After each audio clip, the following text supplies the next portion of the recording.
آپ سن رہے ہیں یوٹیوب رضوی چینل لوہردگا۔ اس چینل کو آپ سبسکرائب کرنا نہ بھولیں۔ السلام علیکم ورحمۃ اللہ تعالی وبرکاتہ۔ الحمد للہ رب العالمین والعاقبۃ للمتقین والصلاة والسلام على سيد الأنبياء وسيد المرسلين وعلى آله الطيبين الطاهرين وأصحابه الكرام أجمعين، أما بعد، فأعوذ بالله من الشيطان الرجيم، بسم الله الرحمن الرحيم، يا أيها الذين آمنوا كتب عليكم الصيام كما كتب على الذين من قبلكم لعلكم تتقون، صدق الله العظيم، وبلغنا رسوله النبي المتين الأمين الكريم۔ حضرات گرامی، قرآن پاک کی جو آیت میں نے پڑھی، اللہم صلی علیہ، یہ قرآن پاک کی جو آیت آپ کے سامنے بھی تلاوت کی گئی، یا ایھا الذین آمنوا کتب علیکم الصیام کما کتب علی الذین من قبلکم لعلکم تتقون۔ اللہ سبحانہ و تعالی نے اس آیت مبارکہ میں ماہ رمضان کے روزوں کی فرضیت کا ذکر فرمایا۔ اے ایمان والو، کتب علیکم الصیام، تم پر روزے فرض کر دیے گئے،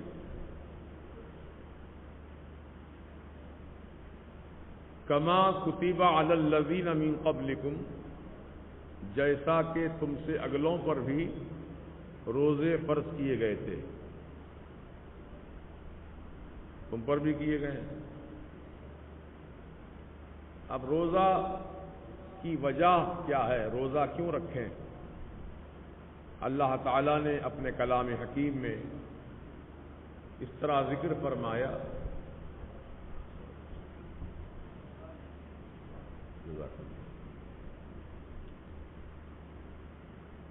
لعلکم تتقون، روزے اس لیے فرض کیے گئے ہیں تاکہ تم متقی پرہیزگار بن جاؤ۔ تو روزہ اللہ تعالی کے کرم سے بندے کو متقی بناتا ہے، پرہیزگار بناتا ہے۔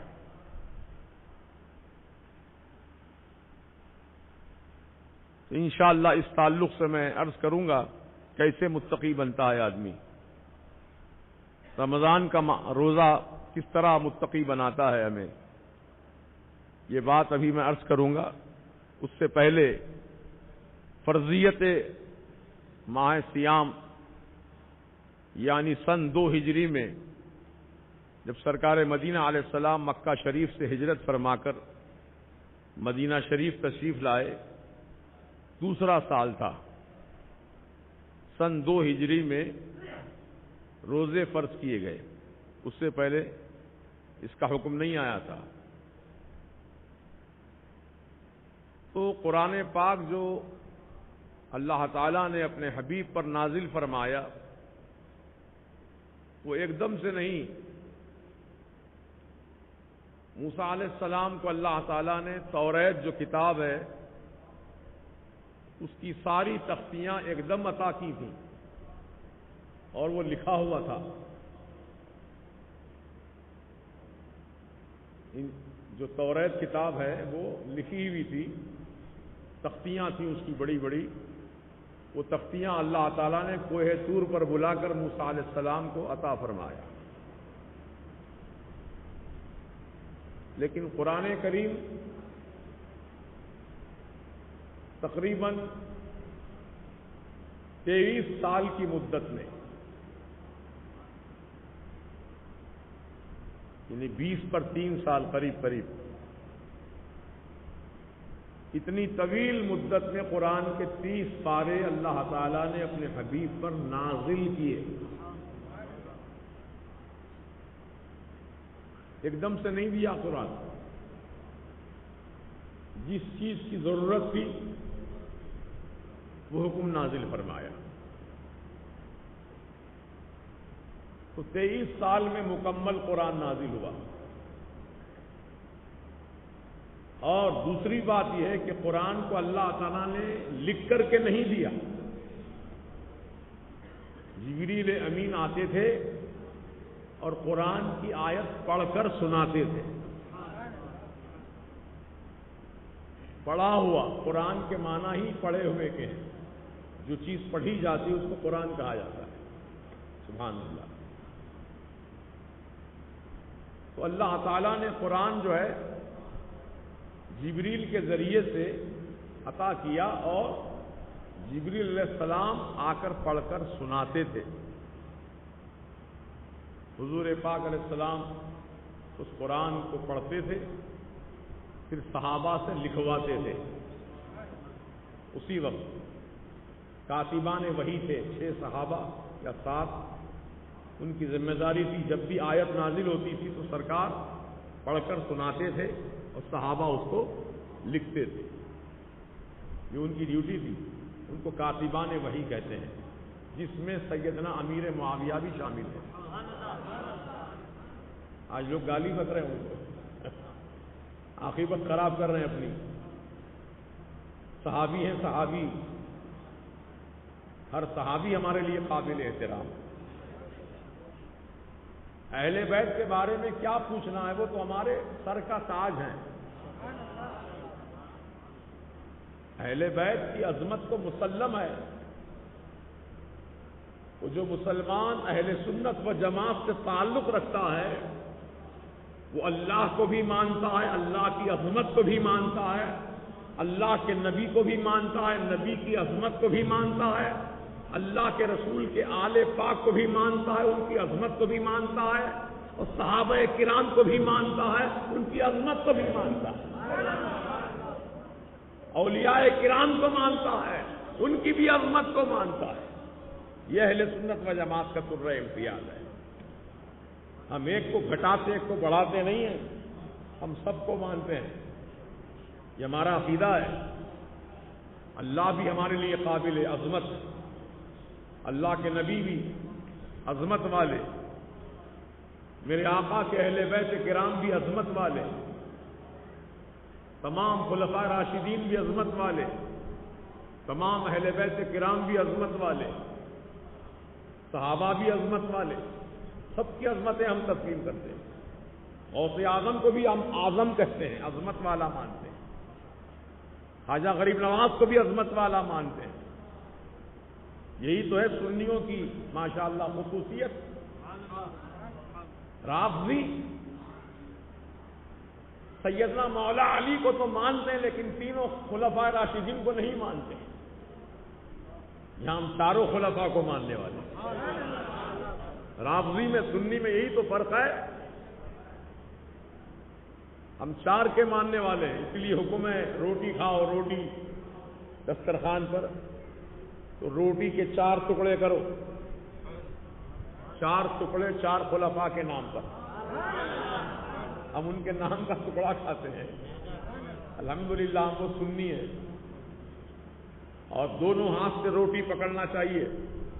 ایک ہاتھ سے لوگ روٹی توڑتے ہیں، ایسا چمٹی لیتے ہیں، اس طرح کھینچتے ہیں روٹی کو. نہیں، 2 ہاتھ سے پکڑ کر روٹی توڑنا یہ آقا کی سنت ہے. دونوں ہاتھ سے روٹی توڑ کر کھانے میں عاجزی انکساری ہے اور یہ اللہ کو بہت پسند ہے. آپ سمجھتے ہوں گے کہ یہ بایاں ہاتھ جو ہے یہ تو طہارت کا ہے، ہم یہ ہاتھ سے روٹی کیوں پکڑے؟ نہیں، سرکار کی سنت ہے. آپ کا ہاتھ صاف ہے، دھو لیا آپ نے، ہاتھ پاک ہو گیا آپ کا، دونوں ہاتھوں سے قرآن پکڑتے ہیں آپ، ہے نا، دونوں ہاتھ سے قرآن پکڑتے ہیں. جب قرآن عظمت والا ہے کہ روٹی؟ جب قرآن کو دونوں ہاتھوں سے پکڑ سکتے ہیں تو روٹی پکڑنے میں کیا عیب ہے؟ سوچو ذرا دماغ سے. حدیث کی کتاب، بڑی بڑی کتابیں، اتنی چوڑی اتنی لمبی، ایک ہاتھ سے نہیں اٹھا سکتے اس کو آپ، وزنی ہوتی ہے، دو ہاتھ سے پکڑنا پڑتا ہے. جب حدیث کی کتاب بھی آپ دو ہاتھوں سے پکڑ کے اٹھاتے ہیں تو روٹی دو ہاتھ سے پکڑ کے توڑنے میں کیا قباحت ہے؟ بلکہ حضور نے فرمایا کہ جو ایک ہاتھ سے روٹی توڑ کر کھاتا ہے یہ تکبر کی علامت ہے، تکبر کر رہا ہے وہ. اور عاجزی کائے میں ہے؟ روٹی دو ہاتھ سے توڑ کر کھانا. روٹی کو پکڑنا بھی ہاتھ میں ہے، بائیں ہاتھ میں روٹی پکڑنا، اسی سے روٹی توڑ کر سیدھے ہاتھ سے نوالا بنا کر کھانا چاہیے. یہ سنت مصطفیٰ ہے. سبحان اللہ، سبحان اللہ. سارے علماء اہل سنت کا اس پہ عمل ہے اور تمام صحابہ کرام کی یہی سنتیں رہیں، تمام اولیاء کرام کا یہی طریقہ رہا. ہم اہل سنت و جماعت سے ہیں، ہم بھی الحمدللہ اسی طریقے پہ عمل پیرا ہیں. اللہ تعالی ہم سب مسلمانوں کو توفیق رفیق عطا فرمائے. تو حضرت مولا کائنات شیر خدا حیدر کرار رضی اللہ تعالیٰ عنہ جو اہل بیت اطہار میں سے ہیں اور حضور پاک صاحب الاولاق کے مقدس چچازاد بھائی بھی ہیں اور حضور کے داماد بھی ہیں، حضور کے صحابی بھی ہیں، حضور کے خلیفہ بھی ہیں. یہ ساری عظمتیں ہم تسلیم کرتے ہیں. ہم بڑھاتے گھٹاتے نہیں ہیں. جس کا جو مقام ہے اللہ اور اللہ کے رسول نے بتایا ہم اس کو من و عن تسلیم کرتے ہیں. اللہ کا شکر ہے کہ ہم اہل سنت و جماعت سے ہیں. نہ ہم رافضی ہیں، نہ ہم تفضیلی ہیں. فضیلت دینے والے تینوں صحابہ پر حضور سیدنا مولا علی کو، اس کو تفضیلی کہتے ہیں. یعنی تینوں خلفاء کو بعد میں مانتے ہیں، پہلے حضرت علی کو مانتے ہیں. یہ تفضیلیت کی نشانی ہے. اہل سنت و جماعت کا طریقہ کیا ہے؟ پہلے سیدنا ابوبکر صدیق رضی اللہ تعالیٰ عنہ پہلے خلیفہ، دوسرے سیدنا عمر ابن خطاب رضی اللہ عنہ، تیسرے خلیفہ سیدنا عثمان ابن عفان رضی اللہ تعالیٰ عنہ، چوتھے خلیفہ سیدنا مولا علی شیر خدا حیدر کرار رضی اللہ تعالیٰ عنہ. یہ ترتیب ہے اہل سنت و جماعت کے پاس. تو یہ ترتیب اللہ نے بھی بتائی، اللہ کے رسول نے بھی بتائی. اب اس ترتیب کو چھوڑ کر آپ کی بتائی ہوئی ترتیب ہم نہیں مانیں گے، ہم اللہ رسول کی بتائی ہوئی ترتیب مانیں گے. بولو انشاءاللہ. یہ اہل سنت و جماعت. تو بہرحال بات چل رہی تھی میری ماہ رمضان سے متعلق. انشاءاللہ اس موضوع پر گفتگو کروں گا آپ سے. قرآن کریم کی جو آیت میں نے پڑھی آپ کے سامنے، یا ایھا الذین آمنوا کتب علیکم الصیام، اے ایمان والو تم پر رمضان کے روزے فرض کر دیے گئے. فرض ہے روزہ، فرض ہے. بولیے، رمضان کا روزہ فرض ہے. شعبان کے روزے نفل ہیں، رجب کے روزے نفل ہیں، محرم کے روزے نفل ہیں. وہ نفل روزے ہیں، رکھیں تو ثواب ہے، نہ رکھیں تو گناہگار نہیں. لیکن رمضان کا روزہ فرض ہے، نہ رکھیں گے تو گناہگار ہوں گے، رکھیں گے تو متقی بنیں گے، رکھیں گے تو آپ پرہیزگار بنیں گے. اور موسم تو بدلتے رہتے ہیں. ایک زمانہ تھا کہ ٹھنڈی کے موسم میں روزے چلے کئی سال تک.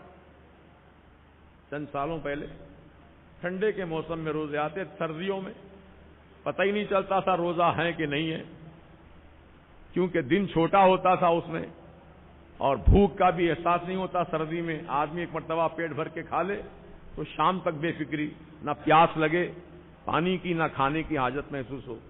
تو رمضان کے روزے جب ٹھنڈی کے موسم میں آتے تھے بڑی آسانی سے ہم رکھ لیتے تھے. لیکن اب رمضان کے روزے مئی کے مہینے میں آ رہے ہیں اور مئی کا مہینہ جو ہے یہ تیر کا مہینہ کہلاتا ہے. دھوپ ایسے چبھتی ہے جیسے تیر چبھتا ہے، اسی لیے اس کا نام تیر رکھا گیا. مئی کا نام کیا ہے؟ تیر کا مہینہ ہے. اس میں دھوپ چبھتی ہے. لیکن جو اللہ کے بندے ہیں نہ دھوپ کی پرواہ کرتے ہیں، نہ سردی کی خواہش کرتے ہیں، وہ تو اللہ تعالیٰ کے حکم کی تعمیل کرتے ہیں. تو اللہ تعالیٰ نے حکم دیا روزہ رکھو.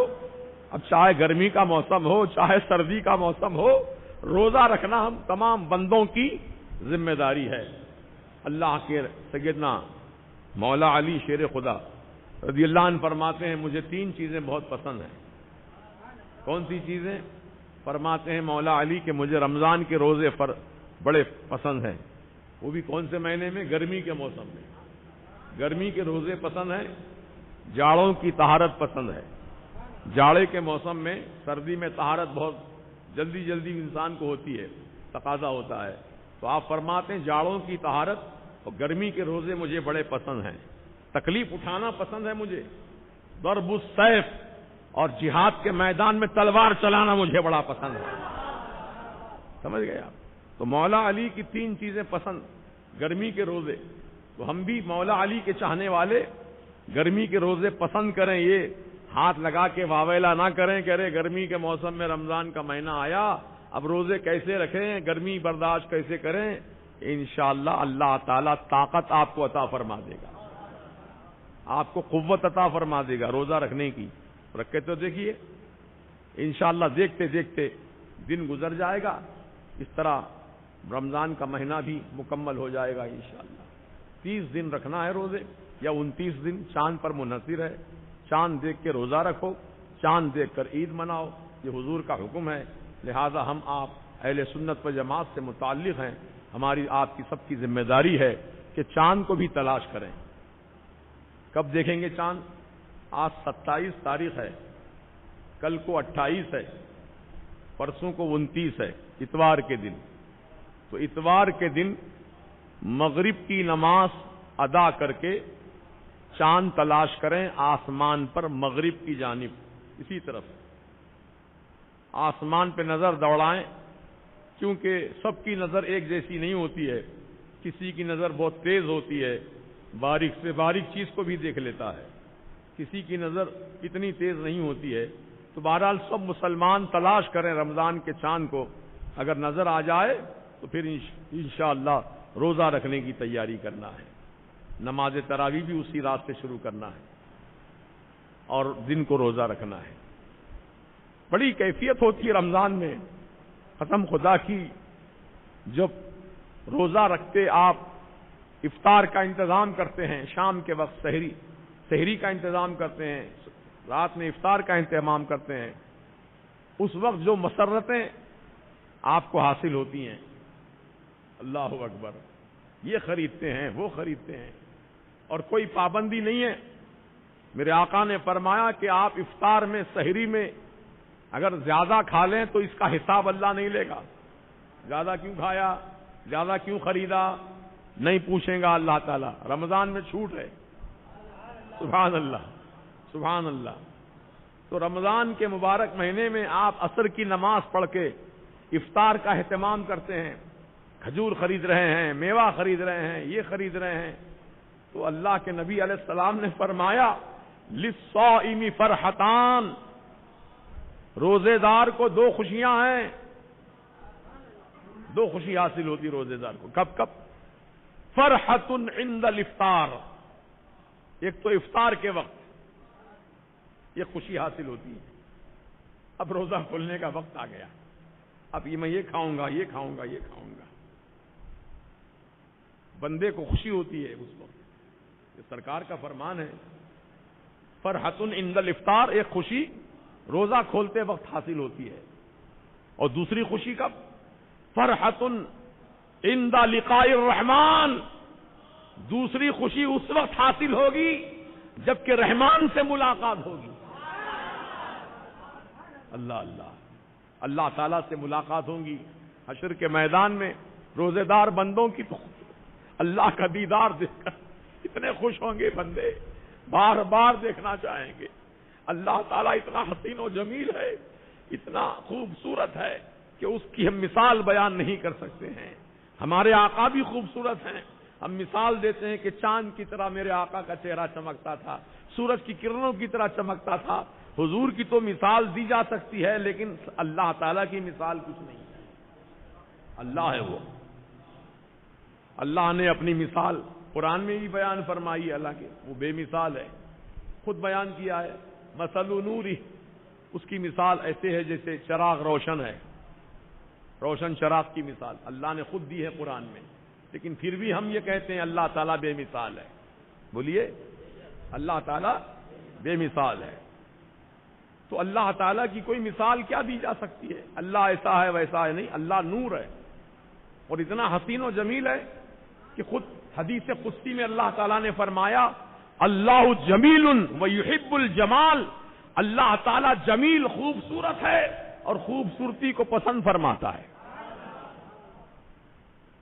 تو نبی پاک علیہ السلام کے فرمان کی روشنی میں کہ روزے داروں کو اس وقت خوشی ہوں گی بہت زیادہ جب وہ اللہ تعالیٰ سے ملاقات کریں گے، تو بندو ایک خوشی افطار کے وقت، ایک خوشی اللہ کے حبیب کے فرمان کے مطابق اللہ تعالیٰ سے ملاقات کے وقت۔ اور ایک فائدے کی بات بتا دوں آپ کو، یوں تو بیان کرتا ہی رہتا ہوں، پھر بھی آج موقع ہے بتا دیتا ہوں کہ اللہ تعالیٰ کا دیدار اتنا حسین و جمیل دیدار ہوگا کہ خوبصورت جو بھی چیز ہوتی ہے کہ آدمی بار بار اس کو دیکھتا ہے، یہ آدمی کی فطرت ہے، جو چیز خوبصورت ہے نظریں بار بار وہیں اٹھتی ہیں اس کی، بار بار دیکھتا ہے اسی کو۔ اب اللہ تعالیٰ اتنا حسین ہے، اتنا جمیل، اتنا خوبصورت ہے، صورت ہماری طرح آپ کی طرح نہیں، وہ اللہ تعالیٰ اپنی شان کے مطابق ہے، سمجھ گئے؟ لیکن بندے کا دل نہیں بھرے گا، بار بار دیکھنا چاہیں گا، بار بار اللہ کا دیدار کرنا چاہیں گا۔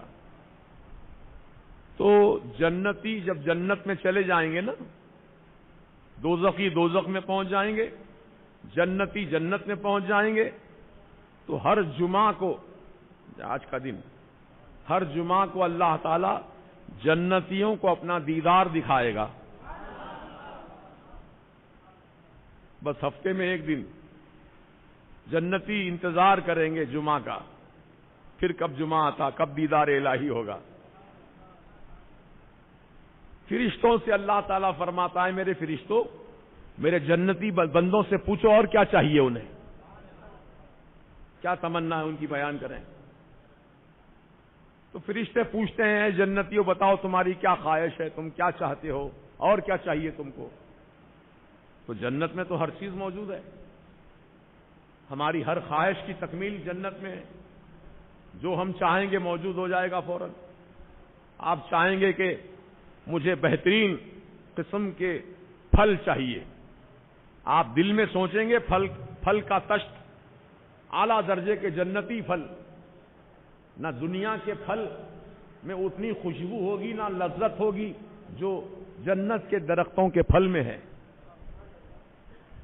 وہ دنیا جیسے پھل تو ہوں گے شباہت میں، لیکن اس کی لذت، اس کا رنگ، اس کا مزہ الگ ہوگا، وہ سب موجود ہو جائے گی جو چاہے کھاؤ۔ اب آپ کی تمنا ہوگی کہ میں شراب طہورہ پیوں، پاکیزہ شراب، یہ تو دنیا کی گندی شراب ہے، پینے کے بعد آدمی کا دماغ آؤٹ ہو جاتا ہے، اماں میں بیوی میں فرق محسوس نہیں کرتا شراب پینے کے بعد۔ لیکن جنتی شراب جو ہے وہ ایسی شراب ہے، پاکیزہ شراب، کہ آدمی کا ذہن بھٹکے گا نہیں، بہکے گا نہیں، نشہ میں جھومے گا نہیں، وہ شراب طہورہ ہے، پینے کے بعد اس کو اور فرحت حاصل ہوگی۔ تو جو چاہیں گے، اللہ نے قرآن کریم میں ارشاد فرمایا وَلَكُمْ فِي مَا وَلَكُمْ مَا تَشْتَهِي أَنفُسُكُمْ، تم جو تمہارا جی چاہے گا، تم جو چاہو گے تمہیں جنت میں مل جائے گا۔ تم چاہیں گے کہ میں بہترین حسین حور سے ملاقات کروں، فوراً حسین جمیل حور تمہارے پاس آ جائے گی، تم سوچیں گے فوراً موجود۔ یہ جنت، اس لیے جنت کے لیے تمنا کرو کہ اللہ پاک ہمیں جنتی بنائے، جنت میں داخلہ عطا فرمائے، جنت نصیب کرے۔ تو جنت اس کو ملے گی جو اللہ اور اللہ کے رسول کا فرما بردار بندہ ہے، جو نمازیں وقت پہ ادا کرتا ہے، ماہ رمضان کے روزے رکھتا ہے، حج و زکوٰۃ ادا کرتا ہے، تلاوت قرآن میں مصروف رہتا ہے، خیر خیرات کرتا ہے، اللہ کے گھروں کی تعمیر کرتا ہے، مدرسے میں پڑھنے والوں بچوں کی مدد کرتا ہے، غریبوں محتاجوں کی مدد کرتا ہے، یتیموں کے سر پہ محبت سے ہاتھ رکھتا ہے. کہ جتنی نیک عمل ہیں اللہ پاک جنت ایسے نیکوکاروں کے لیے ہی بنا رکھا ہے. اب جو بدکار ہیں، گناہگار ہیں، ان کے لیے جہنم ہے. وَلِلْكَافِرِينَ عَذَابٌ علیم. قرآن کریم میں اللہ نے فرمایا کہ دردناک عذاب ہے کافروں کے لیے. کافر وہی نہیں ہے جو مندر میں جا کے گھنٹہ مارے، بت کے سامنے سجدہ کرے، وہی کافر نہیں ہے، بلکہ وہ کافر ہے جو نبی کی تعظیم نہ کرے، جو حضور کی تعظیم نہ کرے اور انکار کرے، وہ بھی کافر ہے. نماز نہ پڑھے، نماز کا انکار کرے، وہ بھی کافر ہے. روزہ کا انکار کرے، وہ بھی کافر ہے. چہرے پہ داڑھی ہے، لمبا جبہ ہے، لیکن نبی کی تعظیم سے انکار کرتا ہے تو وہ بھی کافر ہے. بولیے، گھنٹہ مارنے والا ہی نہیں ہے، وہ بھی کافر ہے جو اللہ کے نبی کی عزت نہیں کرتا. نماز پڑھ رہا لیکن نبی کی تعظیم نہیں کر رہا تو شیطان کی طرح ہو گیا. وہ شیطان بھی نماز میں کوئی کمی نہیں کیا، کروڑوں سال نمازیں پڑھی اس نے اللہ تعالیٰ کے لیے، لیکن جب نبی کی تعظیم کرنے کا وقت آیا تو انکار کر دیا. ابا واستکبرا. قرآن کریم میں اللہ نے شیطان کے بارے میں فرمایا، قرآن کہتا ہے ابا، انکار کیا. کس سے انکار کیا؟ نبی کی تعظیم سے انکار کیا. کس نے؟ ابلیس نے.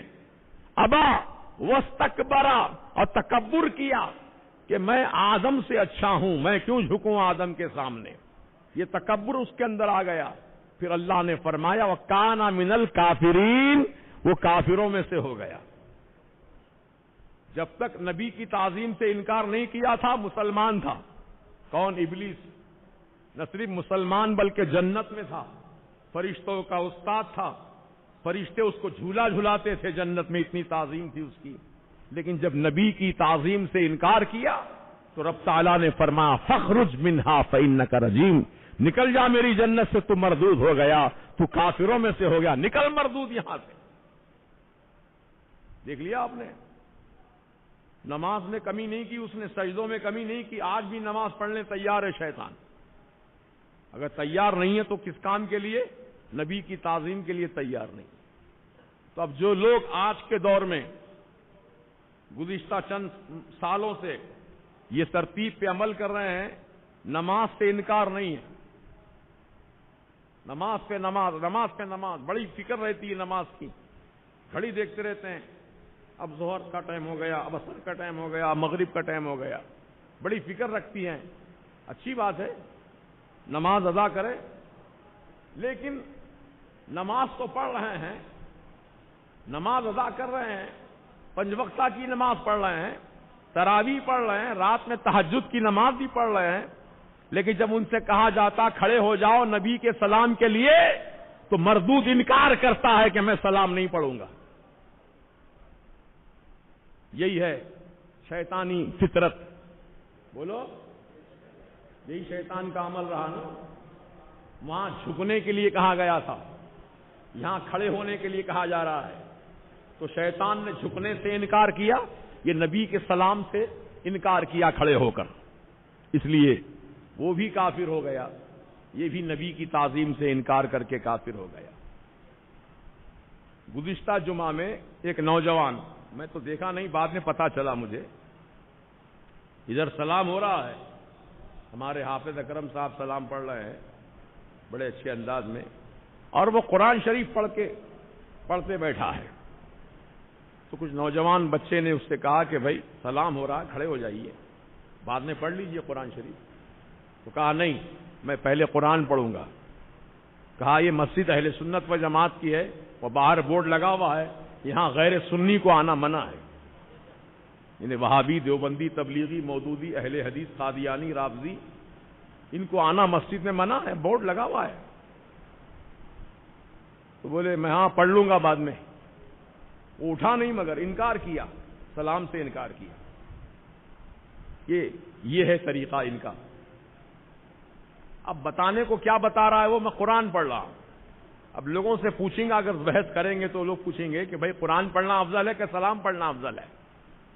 میں کہوں گا کہ اس وقت سلام پڑھنا افضل ہے، بعد میں قرآن پڑھنا افضل ہے۔ جو وقت میں جو کام کرنا ہے وہ افضل ہے۔ جیسے کہ قربانی کے 3 دن ہیں، تو قربانی کے 3 دنوں میں قربانی دینا افضل ہے۔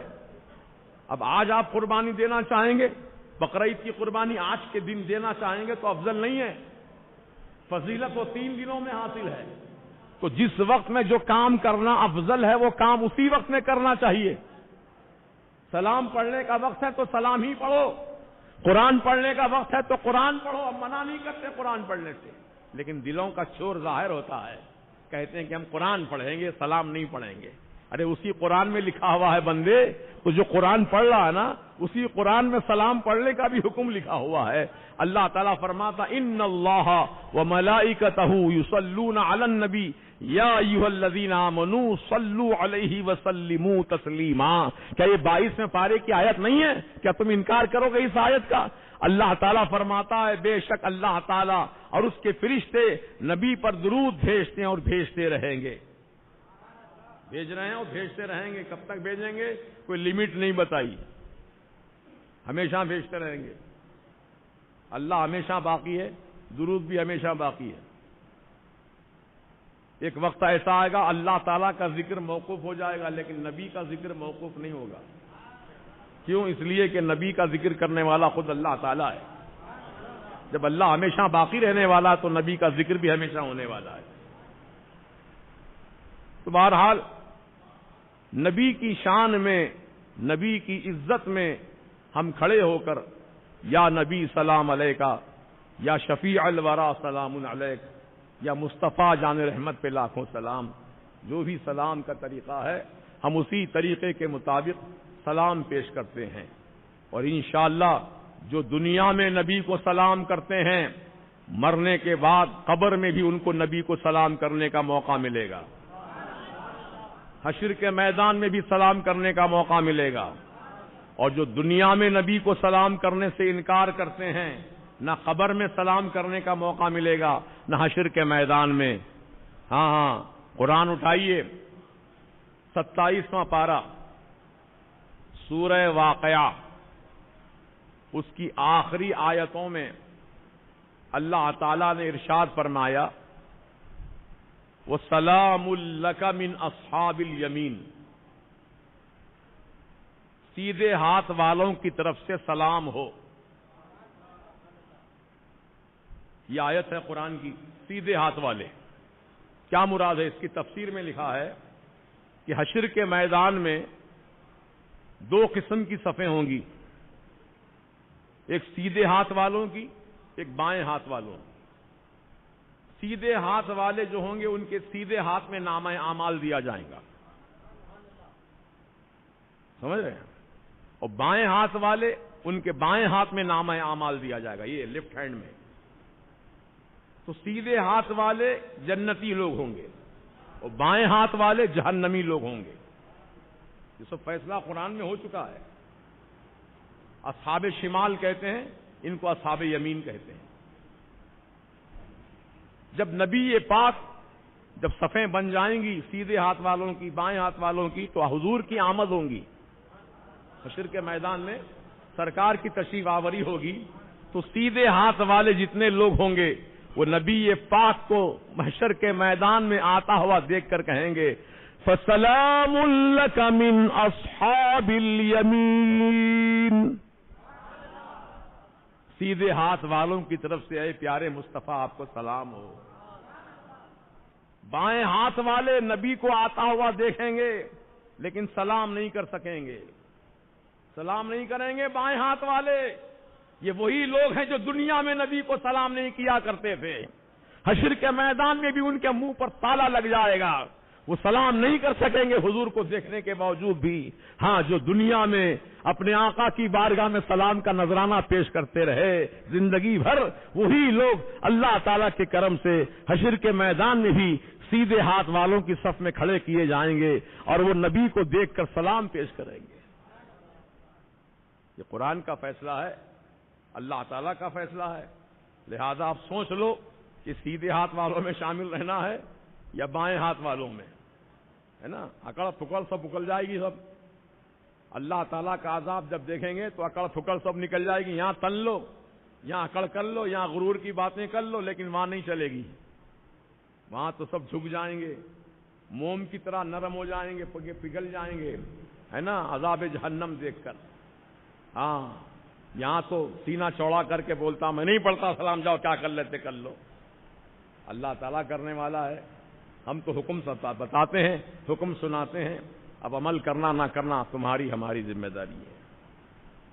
لہذا یہ مسجد جو ہے اہل سنت و جماعت کی ہے، اور یہاں پر غیر عقیدہ والوں کو آنا سخت منع ہے. الحمدللہ ہم اس پر سختی سے عمل کرتے ہیں، لیکن پھر بھی گاہے بگاہے کوئی نہ کوئی بھولے بھٹکے آ ہی جاتا ہے. اور اب آؤ تو نماز پڑھ کے خاموش چلے جاؤ، لیکن یہاں پر یہاں کے طریقے کے مطابق عمل کرنا پڑے گا. جو اہل سنت و جماعت کا طریقہ ہے، یہ مسجد میں اہل سنت و جماعت کے طریقے ہی چلتے ہیں. لہذا جو بھی آنے والا یہاں پر آئے تو اس کو اقامت میں بیٹھنا ہے، پہلے سے نہیں کھڑے ہونا ہے. حی علی الصلاح حی علی الفلاح پہ کھڑے ہونا ہے. یہ حضور کی، یہ صحابہ کی سنت، حضور کی بھی سنت. اب لوگ پہلے سے کھڑے ہوتے ہیں، یہ طریقہ خلاف سنت ہے. الحمدللہ ہماری مسجد میں جتنے ہی مصلی آتے ہیں، چاہے 5 وقتہ نماز کے ہوں یا جمعہ کی نماز کے مصلی ہوں، سب الحمدللہ حی علی الصلاح حی علی الفلاح پہ ہی جماعت کے لیے کھڑے ہوتے ہیں، اس سے پہلے نہیں کھڑے ہوتے ہیں الحمدللہ. اور نماز کے بعد 5 وقتہ نمازوں کے بعد بھی ہم لوگ سلام پیش کرتے ہیں نبی کی بارگاہ میں، اور جمعہ کے دن بھی سلام پیش کرتے ہیں. الحمدللہ یہ ہماری مسجد جو ہے اہل سنت و جماعت سے متعلق ہے. یہاں کے طریقے اہل سنت و جماعت کے مطابق ہی ہوتے ہیں، لہذا ہم کو آپ کو اس پر عمل کرنا چاہیے انشاءاللہ. اور یہ ایک بات بتا دوں آپ کو کہ سلام کلام کون کرتا ہے؟ میں آپ سے سلام کروں، میں نے تقریر شروع کرنے سے پہلے سلام کیا، السلام علیکم ورحمۃ اللہ. آپ نے جواب بھی دیا وعلیکم السلام ورحمۃ اللہ، دیا نا؟ تو میری آپ سے ملاقات ہے، دوستی ہے، تعلق ہے. میں آپ کو اچھی نظر سے دیکھتا ہوں، آپ بھی مجھے اچھی نظر سے دیکھتے ہیں، اس لیے ہم آپس میں ایک دوسرے کو سلام کیا کرتے ہیں. بولیے، اگر خدا نہ خواستہ کسی سے جھگڑا ہو جائے تو کیا ہوتا ہے؟ سب سے پہلے سلام کلام بند ہو جاتا ہے. تو معلوم ہوا جس سے بات چیت چلتی ہے، جس سے تعلقات اچھے ہوتے ہیں، اس کو ہی سلام کیا جاتا ہے، اور جس کا جھگڑا ہو جائے تو سلام بند کر دیتا ہے. تو ہم سنی اپنے عمل سے ثابت کرتے ہیں کہ الحمدللہ ہمارا تعلق نبی پاک علیہ السلام سے ہے. ہم نبی پاک کی بارگاہ میں سلام کا نذرانہ پیش کرتے ہی رہتے ہیں، کیونکہ نبی سے ہماری غلامی کا تعلق ہے.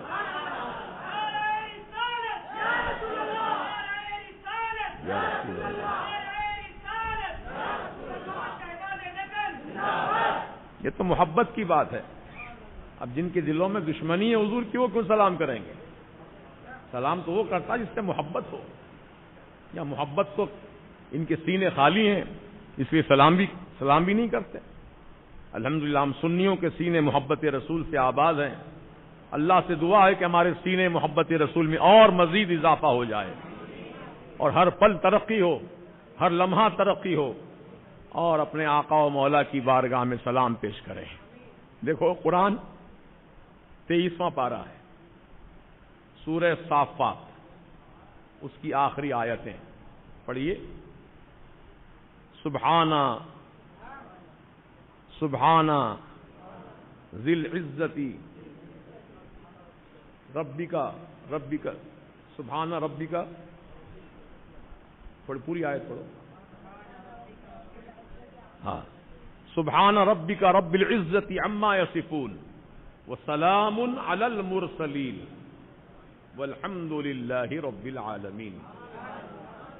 پہلے اللہ تعالیٰ کی پاکی، سبحانہ، اللہ پاک ہے، عزت والا ہے، وہ سارے جہان کا رب ہے، اس کی تعریف کرو. تو تعریف کرنا، الحمدللہ کہنا، سبحان اللہ کہنا، یہ بندے کی ذمہ داری ہے۔ کس کے لیے؟ اللہ کے لیے۔ سبحان اللہ، اللہ پاک ہے۔ الحمدللہ، تمام تعریفیں اللہ تعالیٰ کے لیے۔ تو تعریف اللہ کی، اور سلام نبی پر، وسلام علی المرسلین، سلام ہو رسولوں پر۔ اللہ تعالیٰ نے قرآن میں فیصلہ فرما دیا کہ تعریف اللہ کے لیے ہے، سلام رسولوں کے لیے ہے۔ تو الحمدللہ ہم سنی اللہ کی تعریف بھی کرتے ہیں، رسول کی بارگاہ میں سلام بھی پیش کرتے ہیں۔ یہ قرآن کے فیصلے ہیں، اب اس سے کوئی انکار کرتا ہے تو اس کی مرضی کی بات ہے۔ اللہ تعالیٰ توفیق دے، سمجھنے کی طاقت دے، اور قرآنی آیات پر عمل کرنے کی توفیق رفیق عطا فرمائے۔ تو بات چل رہی تھی میری رمضان کے روزوں سے متعلق کہ ماہ رمضان میں روزہ فرض کر دیا گیا، اور انشاءاللہ ماہ رمضان کی فضیلت اور اس کے احکامات، جو مسائل فضائل ہیں، وقتاً فوقتاً ہر جمعہ کو بیان کیے جائیں گے۔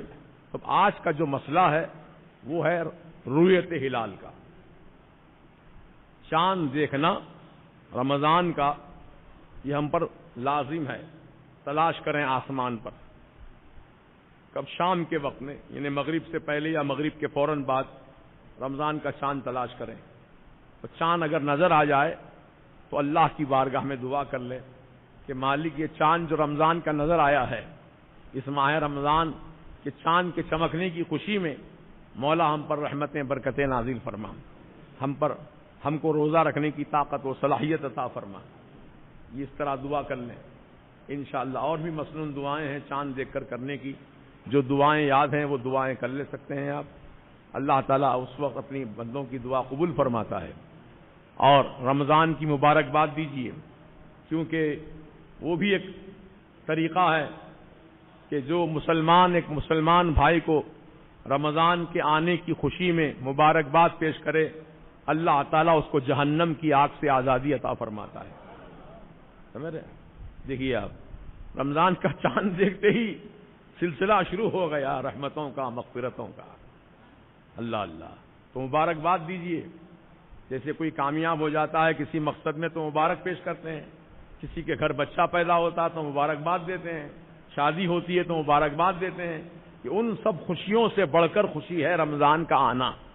ماہ رمضان کا آنا ہمارے لیے ان سب خوشیوں سے بڑھ کر خوشی ہے، کیونکہ یہ اللہ تعالیٰ کا مہمان مہینہ ہے، اور جو اس مہمان مہینے کی عزت کرتے ہیں، تعظیم کرتے ہیں، اور اس مہینے میں روزہ رکھ کر تراویح کا اہتمام کر کے جو اللہ کو راضی کرتے ہیں، ان کے لیے بڑے ثواب اور اجر کی خوشخبریاں سنائی گئی ہیں۔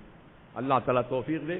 اگر آپ سب میں سے سب دیکھیے، چاند تلاش کیجئے، اگر کسی کو چاند نظر آ جائے تو آپ مرکز اہل سنت کے ٹیلی فون پر آپ جو ہے یا کسی کی فون پر، ذمہ داروں کے فون پر اطلاع دیجئے، پھر آپ کے پاس ہمارے نمائندے پہنچیں گے، آپ سے شرعی شہادت حاصل کریں گے۔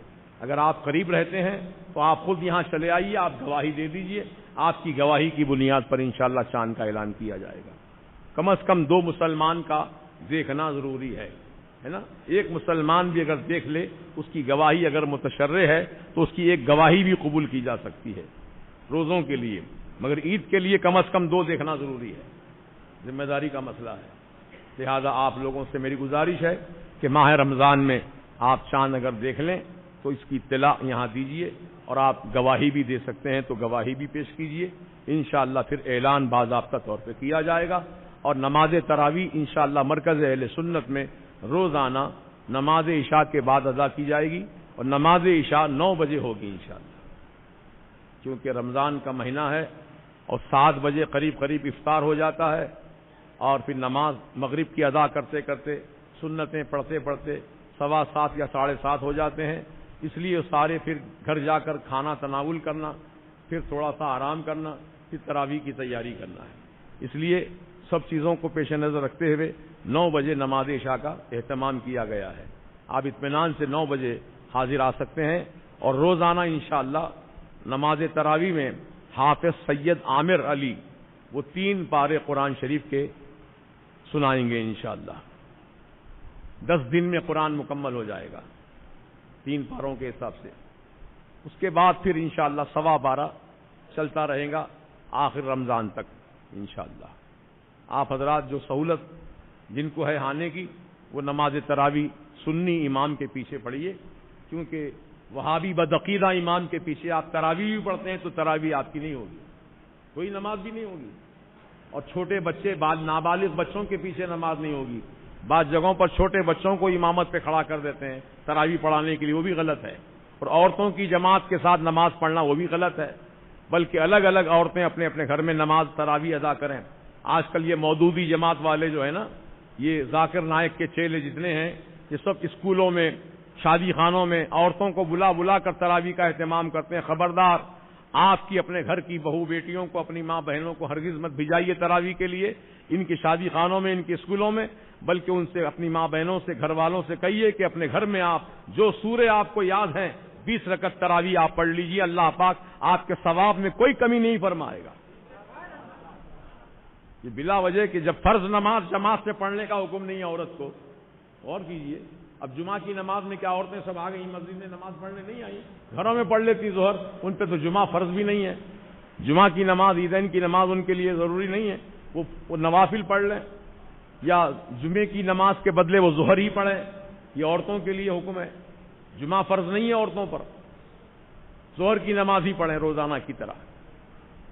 جب عورتوں کو روزانہ کی 5 وقت کی نماز کی جماعت کے ساتھ پڑھنے کا حکم نہیں ہے تو تراویح تو سنت ہے.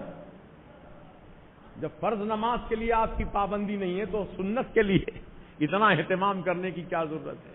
کس نے بتا دیا آپ سے؟ یہ تمام وہابیوں کی کوششیں ہیں، عورتوں کو اکٹھا کرتے ہیں تراویح کے نام پر، تراویح کے پہلے یا تراویح کے درمیان یا تراویح کے بعد ایسے کچھ غلط مسئلے، ایسے غلط عقیدے عورتوں کو سکھا دیتے ہیں. ان کے دماغ میں بیٹھ جاتا ہے کہ وہی عقیدے اپنا کر آتے ہیں گھروں میں، بچوں کو بھی وہی سکھاتے ہیں. جب گھر کی عورت بگڑ جاتی ہے تو پورا گھر بگڑ جاتا ہے. اس کے لیے اپنی خواتین کی حفاظت کیجیے اور سمجھائیے محبت سے ان کو کہ جب فرض نماز کی آپ کو جماعت کے ساتھ پڑھنے کی اجازت نہیں ہے، یہ تو سنت نماز ہے تراویح. اس لیے اللہ پاک ہم سب کو توفیق رفیق عطا فرمائے. اور انشاءاللہ اس سے متعلق جو بھی مسائل ہیں آپ پوچھ بھی سکتے ہیں اور انشاءاللہ اس کا جواب دیا جائے گا. اور جو مسائل آپ نہیں جانتے ہیں اس تعلق سے بھی آپ معلومات حاصل کر سکتے ہیں. اور انشاءاللہ ماہ رمضان میں یہاں پر جو کچھ پروگرام مرتب دیے گئے ہیں، اور انشاءاللہ آنے والی شب میں، یعنی مطلب کل ہفتے کے دن جو شب آئے گی، وہ رات سرکار پیران پیر غوث پاک کی ولادت کی رات ہے. اس شب میں انشاءاللہ یہاں پر نماز مغرب سے لے کر عشاء کی نماز تک عظیم الشان محفل سجے گی، جس میں ختم قادریہ شریف پڑھا جائے گا، نعت خوانی ہوگی اور بیان بھی ہوگا. سرکار غوث پاک کی ولادت کا ذکر خیر ہوگا. لہذا آپ حضرات اس محفل میں ضرور شرکت کیجیے. وہ سرکار غوث پاک کی آمد کی رات ہے. اس رات کی اہمیت کو سمجھیے، اس کو ناغہ مت کیجیے. آپ دوسرے جلسوں میں جیسے شوق سے آتے ہیں، ایسے ہی آپ سرکار غوث پاک کی محفل میں بھی آنے کی کوشش کیجیے. انشاءاللہ سرکار غوث پاک کا فیضان ملے گا انشاءاللہ. اور فیضان غوث الورا سے مالا مال ہونا ہے تو ان کی محفل میں ضرور آیا کرو. اللہ تعالی ہم کو توفیق رفیق عطا فرمائے. ہاں.